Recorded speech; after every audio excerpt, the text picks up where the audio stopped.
In today's video, I'm going to teach you how to automatically save leads to Google Sheets using a custom webhook. By the end, every new lead sent to your webhook will land neatly in your spreadsheet without you lifting a finger. We'll begin by creating a new scenario. This is your automation workspace, where each module you add will pass data to the next. Think of it as a simple flow.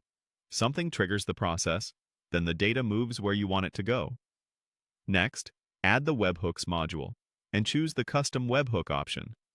A custom webhook is like a unique inbox URL that waits for incoming data from your form, website, or app. When you select it, click Add to create a new webhook, and then copy the URL that's generated. Keep this URL safe and only share it with the tool that will send your lead data, since anything posted to this address will go straight into your process. Now bring in Google Sheets and choose the Add a Row action. This is the step that writes data into your spreadsheet. For the best results, make sure your sheet already has clear headers for each lead field you expect, like first name, email, and source.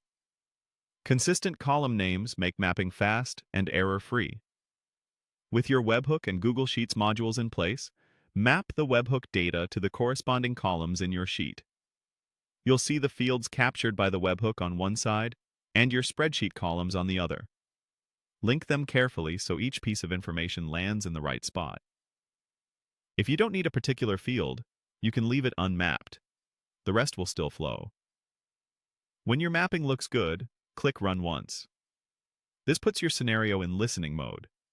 The moment your connected form or app sends a lead to the Webhook URL, the scenario will catch it and push a new row into your Google Sheet using the mapping you set. It's a quick way to confirm everything is wired correctly before you enable it to run on its own. That's it.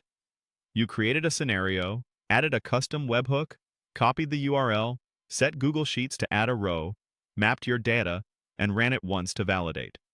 From here on out, leads are saved automatically, keeping your sheet up to date and your workflow simple and reliable.